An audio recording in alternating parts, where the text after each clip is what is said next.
Connais-tu vraiment Alexandre le Grand? Alexandre le Grand, tu en as sûrement déjà entendu parler. Ce célèbre conquérant est l'une des figures les plus emblématiques de l'histoire. Il est connu pour avoir créé l'un des plus vastes empires de l'Antiquité. Mais sais-tu vraiment qui était Alexandre le Grand et quelles étaient ses incroyables conquêtes? Ouvre grand tes oreilles, je vais te raconter son histoire extraordinaire. Alexandre le Grand est né en 356 avant Jésus-Christ à Pella, la capitale du royaume de Macédoine dans le nord de la Grèce actuelle. Il était le fils du roi Philippe II de Macédoine, un redoutable guerrier et stratège, et d'Olympia, une princesse d'Épire. Dès son enfance, Alexandre reçut une éducation exceptionnelle. Il fut formé à l'art de la guerre par son père et à la philosophie par le célèbre philosophe Aristote. Alexandre montra très tôt des signes de son ambition et de son génie militaire.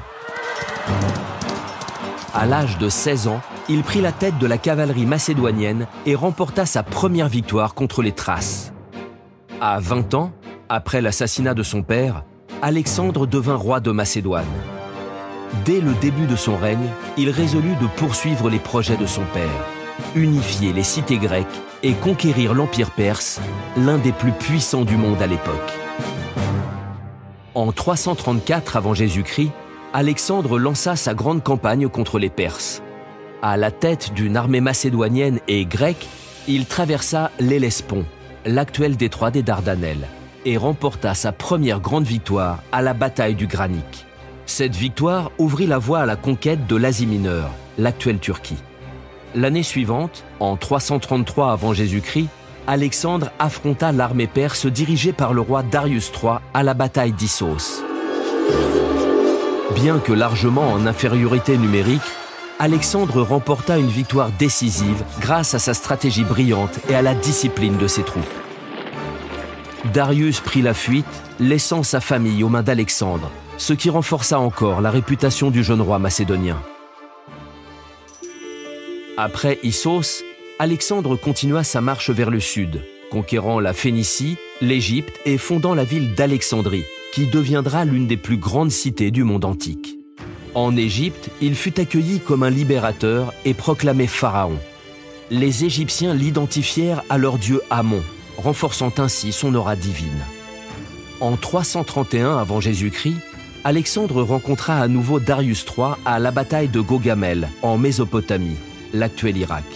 Ce fut l'une des plus grandes batailles de l'Antiquité. Et une fois de plus, Alexandre sortit victorieux. Darius fut contraint de fuir, mais il fut finalement capturé et tué par l'un de ses propres officiers. Alexandre se proclama alors roi de l'Empire perse, réalisant ainsi son rêve de conquête.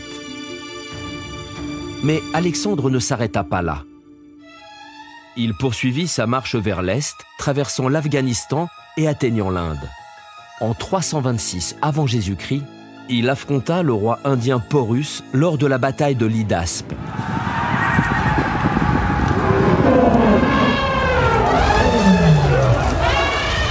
Bien que Porus ait opposé une résistance farouche, notamment avec ses éléphants de guerre, Alexandre remporta une nouvelle victoire. Impressionné par le courage de Porus, Alexandre lui rendit son royaume et fit de lui un allié.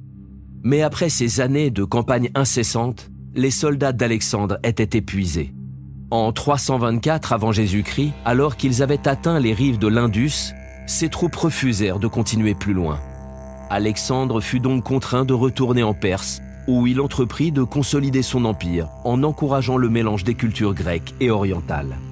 Il épousa plusieurs princesses perses et incita ses officiers à en faire de même, tentant ainsi de fusionner les élites de son empire. Malheureusement, le rêve d'Alexandre de créer un empire universel fut de courte durée. Un an plus tard, en 323 avant Jésus-Christ, à l'âge de 32 ans, il mourut subitement à Babylone, probablement d'une fièvre, peut-être la malaria ou le typhus. Sa mort prématurée laissa son empire sans héritier clair, et ses généraux, appelés les diadoques, se partagèrent ses territoires, entraînant des guerres de succession. Malgré sa jeune mort, l'héritage d'Alexandre le Grand est immense. Il a répandu la culture grecque à travers tout le Proche-Orient, une époque connue sous le nom de période hellénistique. De nombreuses villes qu'il a fondées, comme Alexandrie en Égypte, sont devenues des centres de savoir et de culture.